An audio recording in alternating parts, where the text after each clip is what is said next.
What's good, my fellow peasants? How you all doing? 15 Final Fantasy characters who almost looked completely different. Getting straight into it, so this is from Screen Rant by Scott Bard.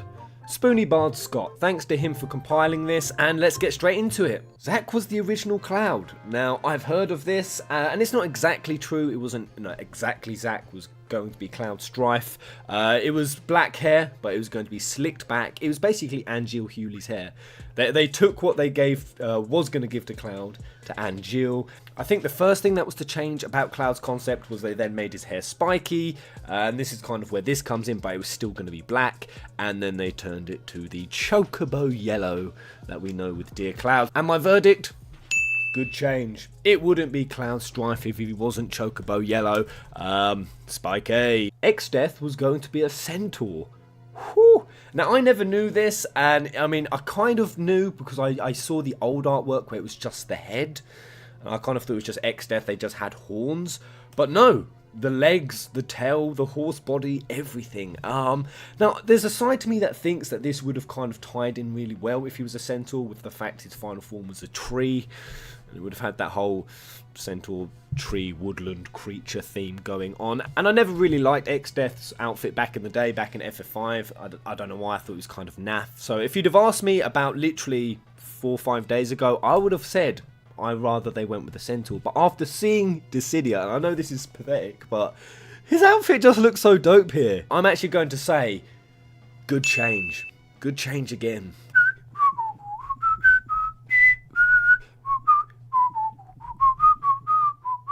At number 13, Cecil the Fighter. Supposedly his paladin form was going to resemble the job sprite, the fighter job sprite, sorry, from FF4. And it was going to look something like this. This here. That's what it was going to... Oh, shit. It was going to look like that if you squint. I don't really need to see anymore. It's Cecil. Cecil looks dope in both his dark form and his holy paladin form, so good change again. Good change all round. This is a very interesting one I want to talk about for a while. Fang was originally a man. Let's have a look. Don't be shy. Okay. Now let's be absolutely straight here. Let's not bullshit. If Fang had been a man, I can absolutely guarantee you it would be irrefutable that the fan base would view male Fang and Vanille as common a ship as Yuna and Tidus, as Tifa and Cloud, as common as Quina and Vivi.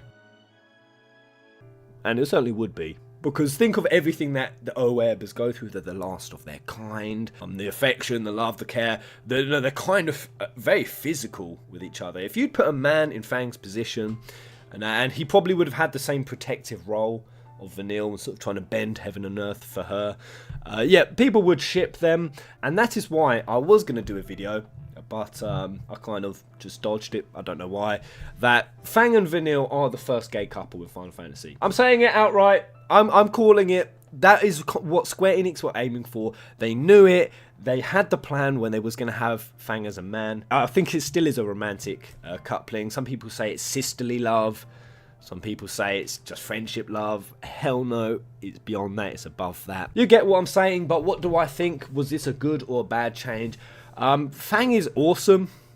No, Fang is just awesome. I mean, I'm not going to say anything else. It's an awesome dynamic. And yeah, there's no reason why the fact that it's a woman, it should be seen any different as if it was a man. But they could honestly have 2 female characters kiss in a Final Fantasy game, and about 60% of the fan base would still refuse to either catch on or acknowledge that they're a gay couple. Very hidden, very subtle hint at a gay couple, but it wasn't really thrust in your face, which I think would have been very controversial if they did. So I like the change. Saying I would want Fang changed is an abomination. I'm actually agreeing with all of these. So Unni, the beautiful Unni, I never know how to pronounce this. So Unni from FF3 was originally going to be a beautiful woman instead of this old haggard crone.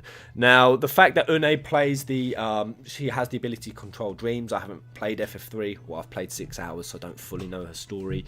So I can't fully judge this, but I'm Final Fantasy pervert, and when I read about a dream witch who you have to awaken from a magical sleep, I'd much rather be awakening this sexy specimen here than... I mean, I feel terrible. I'm just going to say no. But it's based on nothing because I don't really know her character. So let's just move on. Number 10, Lock Cole's look. So for anyone who can't remember being superimposed over my face, this is what Locke originally looked like. So basically it's just kind of an older version with a pencil moustache. Nah. I don't think I would have shipped Celeste and Locke as hard as I did if Locke had looked like old Luigi here. Let's go. Old Peter the pencil beard pervert. No, I do not like this design. So once again, I'm going good change. Now this is more interesting, the Weird Warriors of Spira. This is more interesting than just character design because I never knew this, but supposedly in the original development cycle, the original premise of the story of FF10 was that everyone in the world died at the age of 17. Due to an incurable disease, Yevon's church was dedicated to finding a way to stop the disease, with Yuna as a key member of the faith. Wow. That is infinitely darker. I don't necessarily like that dark. I mean, that's kind of Type 0 level of darkness right there. And this is actually a crazy coincidence because I met up with Daryl from FF Union, and while we was eating some Japanese food, we was actually speaking about FF10 weirdly, and he said how all the characters more or less were changed about halfway through development, except for Tidus. Tidus is about the only one whose character stayed the same. And this right here is what they were going to look like. This is mind-blowing. So this was going to be Yuna with this blue hair and this outfit. Wow. I quite actually like that design. Weirdly enough, I do like it. Maybe not more than Yuna. But this was going to be Oren. No, I'm going to stick with Oren. My God, my hair. I only got it cut like literally 2 weeks ago and already it's so hobo-ish. Hashtag peasant for life. Kamari had green skin and green hair. I've not seen this yet. This could be on the spot reaction. Green skin and red hair. Come on, load. I need to see it. Whoa! Kamari looks evil. Let me just quickly check who these other two. So that's still Tidus. Who is that? Lulu? Yes, it's Lulu. Oh my goodness. So Kamari was gonna look like Blanca. Yes, he looks like Blanca from Street Fighter. And Lulu was going to look like kind of Wonder Woman outfit. So all in all, do I think the changes were better? Hell yeah. I guess actually no, I'm not going to go hell yeah. I'm just going to go yeah. Because I kind of like a few of the designs. I think Lulu and Yuna definitely still looked cool. But moving on, and kind of sticking with the same theme, FF10-2, the Lost Dress Spheres. Now, I'm not going to sit here and fanboy over dress spheres. Dress spheres are the best, man. I love dress spheres. Dress spheres might be absolutely my favourite. There's nothing better than dress spheres, man. There's nothing better than those outfits and the way they transition the design. That was not fangirling. So the Lost Dress Spheres, and there's more here. So there's these kind of vampiric ones. I don't know what these are called. These are the bridal apprentices. Oh no, the horror movie icon outfits. Sora can get away with it in Halloween Town. So can YRP. This outfit probably would have triggered the feminist and SJW community. So it is probably a good bet that you dodged Yuna having a frying pan and a spatula. But in my eyes, it's still awesome. Just going through some more. There's the Realm Arany. I like it. I mean, maybe not Pain's one so much. Yuna's one, definitely. I mean, just going through this, not even looking at just the job classes, there's some really, really dope artwork here. And this is nice. I like this. Shun and Len. Banging. FF10 had such good. This is what made it onto the still case. For anyone who doesn't have it, which is really nice. I love that artwork. YRP. But getting back onto the Lost outfits, so there was the Geomancer, Riku as a matador, and he was going to have a ball. That's pretty sweet. I like that. I like that. Not sure what this is. This is just kind of a mix of outfits that I don't have the job names for. I don't know, the Pocahontas, the Bayonetta, is it? And there's a few other really cool ones in there. Oh, that kind of looks like either Donna or Belgamine, the summoner. And finally, the mermaid. I was going to say I don't like this outfit, but I secretly do. I don't know how it would have worked with the fins. Maybe you needed to be near water, or they would have had temporary water. But I'm going to say bad. I'm going to vote down. Of course, I want these dress spheres. The more dress spheres, the better. The more classes, the better. But of course, they could only run with a few. So I don't inherently dislike the dress spheres we had and would have preferred these. but I would have liked these in the game. Basically, I like these designs enough that I think they should have stayed. Come at me. I love dress spheres. And I could see the controversial number 7 already looming. I should have seen it coming. I mean, it counts.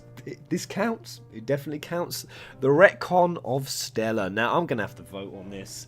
And I'm going to trigger people. But, so we all know the story of Stella and Luna. Or we kind of know the story. I mean, Tabata kind of gave a really weak-ass excuse as to why Stella got replaced with Luna. I mean, he kind of gave half-assed reasons that her role had slightly changed. But considering we really didn't know Stella... I mean, the only reason it kind of makes sense is because we'd seen Stella in a different outfit and a different context, aka fighting Noctis and sort of summoning her own weapon. So I suppose it kind of makes sense that they changed, but then at the same time, I think they could have still kept her outfit, and that's what it's going to come down to. This is a picture of Stella, this is a picture of Luna. Who do I prefer? Yeah, I'm going to have to say it. While I will say Luna... she carries off the white dress much better. The slim-fitting white dress between Stella and Luna. Luna pulled it off much better. But as far as what they were going to wear most of the time, Stella's outfit, I still love it. Oh shit, the local militia were attacking. Get down! Yeah, I did. I really liked Stella's outfit. I liked the way she looked. I still think I slightly prefer Stella's look. This is just subjective and personal. I'm not going into any kind of argument about personalities or characters. But yeah, just purely from a design standpoint, I preferred Stella. So I'm going to say that this was, and it hurts me to say it, a bad decision, a bad choice. Purely design-wise. Story-wise, it probably... was very sensible. Now, I've spoken about this before, but Ferris was originally going to be Setzer. So Setzer Gabbiani, the gambler, the airship dude. Anyone who knows Setzer, I'll put a picture up. Basically, they reused what they was going to use for Ferris for Setzer. Ferris was going to have a much simpler design. She started out as a gambler called Eva Sherwill. That was her original name. Who wore an elegant dress as her regular outfit. This character originally had no connection to Lena, and was not a pirate. Her design was overhauled when a connection to the other members were more established. And we do have a picture. This one here. I quite like this design, but because Ferris is absolutely perfect. Perfect in every way, shape and possible. Ferris is a fantastic character. Fight me. Fight me. Good choice. And there's her original art. So, or her final art. Number 5. Bosch the Knight. Now, I never knew this. And this is crazy, but supposedly Bosch was going to be the main character, but he got, quote, screwed out of his position due to an attempt to appease the Japanese people. They preferred their main characters more androgynous. For anyone who doesn't know what that means, which is kind of more effeminate, so male/female, which Vaughn most definitely kind of is. So basically Bosch was too manly to be the main character. Crazy. And we even do have an original design, so he was going to be based on an old English knight, and he was going to be younger and had a haircut that kind of makes him look like a blonde Jon Snow. So let's have a look at it. I've not actually looked at it yet. Oh, there it is. Wow, that is very different. So I'm going to have to go with... this is hard. I like Vaughn. By the way, I'm not a Vaughn or Penelo hater. I like their characters. I see the significance of their characters in the role. But that is such a bullshit reason why Bosch was not the main character. I think he really could have been. I prefer Bosch's new design over this. Bosch definitely looks doper. So, I mean, I don't know what I'm voting for. Do I vote up because I like the change, or do I vote no because of the reason for the change? We're going to have to go neutral. We're going neutral, and also Bosch's original design is reminiscent of the characters from Vagrant Story and Tactics Ogre, which makes sense when you consider the creative team behind FF12, but moving straight on. What the fuck is that? Oh my god, the bald Chocobo. So the Chocobo is the most iconic... Oh god, this could not have been what Chocobos were going to look like. The Final Fantasy equivalent to Pikachu or the slime from Dragon Quest. Chocobos have starred in their own spin-off games. I can't remember the number. I think it was something ridiculous, like 132 games. Basically, the Chocobo is the most reappearing creature in video game history. But supposedly, if Amano had gotten his way, then the Chocobo would have looked like this, which depicts it as bald and bloody horrifying and in no way cute. I mean, this looks demonic. This looked like this could come straight out of an Alien film. Oh, its claws are all bony and sinewy. Oh, this would literally have given me nightmares when I was younger. I would never have rode a Chocobo. Can you imagine what the Quee would have sounded like? Oh god. So yes, in every way, shape and form, a good change. Okay, well, I mean, there would be no such thing as Chocobo plushies. But supposedly that design did survive, and it kind of didn't look as horrifying. I think this was Legend of the Crystals. That's what the Chocobos look like there. And that was kind of a throwback to the original concept. And I mean, yeah, they don't look quite as demonic. 3. Zidane the Dragoon. No way! No way. So Final Fantasy IX was in development. Squaresoft were worried about how 9 would be received. For people who played 7 and 8, it was going to be a very big, different setting. But in the initial stages of development, Zidane was going to be a Dragoon who served Bahamut. And Garnet, so he was going to still kind of be the main lead. But Garnet slash Dagger slash Sarah, however you know her, was going to be a completely different female character. She was going to be a black girl who was also a Dragoon who served Leviathan. So let's look at these pictures. Wow, that is very different. It's actually kind of dope though, the fact that they have Bahamut and one has Leviathan. But wow, that is crazy different. I mean, not even remotely. I mean, I've got another picture here. So that was going to be Garnet originally. I like the armor. I'm conflicted. I like Zidane and Garnet, and I like the idea that they would have been Dragoons, a Dragoon couple. And again, Bahamut and Leviathan, I've always said throughout the Final Fantasy history, Bahamut and Leviathan have always had kind of this special role. So actually, I'm going to say, oh, I can't believe I'm doing this. I'm going to go no. I'm going to say I like the original designs more. Again, not to be confused that I think they would have looked just like this. They would have been tweaked in the game. They would have fitted the graphical style at the time. And that would have been different, and that could have looked really dope. But that armor, I think they should... Oh god, what am I saying? No! It wouldn't be FF9 if they'd have stopped with this design. And I love FF9, and a lot of people love FF9. So of course I can't downvote it. The change was good. The change was a good change. So I'm flipping back to... I'm flip-flopping. Oh, the weird weapons of Final Fantasy VII. So even just looking here, well, that kind of looks the same. It's just Barret, but he has a gun in his hand. Vincent with a scythe. Now, reading this, I thought I knew most about everything about FF7, but clearly not. Holy crap. It was originally going to be a New York City detective drama before it moved to a fictional setting.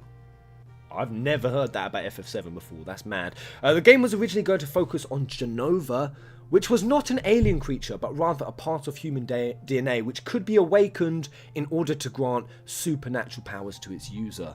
What the fuck? Scott Baird, are you making this up? There would have been a powerful cult of Genova, which was led by Edea from Final Fantasy VIII. Now I believe it. I know that as a fact. Edea from FF8 was originally going to be in FF7, then she got moved over. Some of those ideas would later be reworked into Parasite Eve as well for PlayStation. When Final Fantasy VII was first being developed, yada yada, the first 3 they ever designed was Barret, Aerith and Cloud, I know that. But yeah, they had him with his gun arm and an automatic rifle. So it looks like they were just going to go overkill with Barret on the gun front, so that is a good change. Like it shows here, Vincent was going to have a scythe, and supposedly that was linked to his original job, which was not a Turk, it was a horror researcher, kind of investigating horrors, and that's how he was going to end up getting chaos and becoming chaos. But like I said, that's just damn overkill, and Cerberus, which is the gun Vincent uses, is so much cooler than that scythe. So I'm going to say, good change! God, I'm learning so much new stuff today! Was I even a Final Fantasy fan before? Terra almost looked like Squall. Because when Final Fantasy VI was first being developed, it was originally going to feature a male protagonist. This design was quickly abandoned in favour of Terra, the female. The fans had assumed that nothing remained of the original male design, so they never saw it, but in 2013 Takashi posted some of Tetsuya Nomura's original work, and let's have a look. So this was going to be male Terra. Rare Tetsuya Nomura art sketches from Final Fantasy VI era unearthed. Oh, this is juicy. So instantly jumping out to me is, you can't really see it on the screen, let me shuffle this over. Boom, some sort of like man, terror form beast thing, that's weird. Setzer's looking a bit different. Again, it's just sketches, let's just go through the others quick. Oh, I think this is for FF5 now. So we could just look at that still. Again, there we go. The hint of what Exdeath was going to look like. And there was kind of a confusion for me personally between Golbez and Exdeath with the horns that came really out front, because I'll quickly show you guys. Because even Golbez's design kind of changed. He didn't really have these really prominent horns sticking out. You can see up there. Oh god, I've fucked it up now. But yeah, let's quickly go on to the last one. No idea what I'm looking at this picture here. I don't know who these guys are or what they should even be from, but right, going back to that first picture, I think it's that there.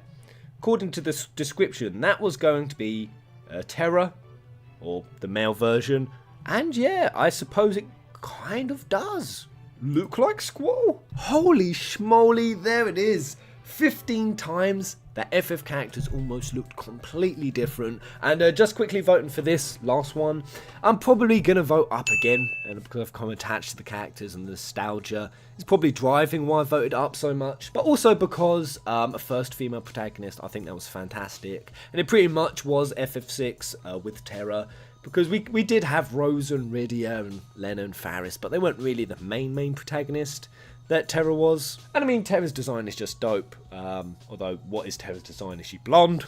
Is she green-haired? Is she blondie green-haired? I have no idea, but Terra is an absolutely dope character. So there it is, guys. Hope you enjoyed this video. And if you want a link to this article, because there you can go through the designs yourself. There were a few that I didn't cover, just to try to keep the time down. I'll leave a link in the description. Hit like, hit subscribe. My phone's ringing. Gotta go. Until the next video.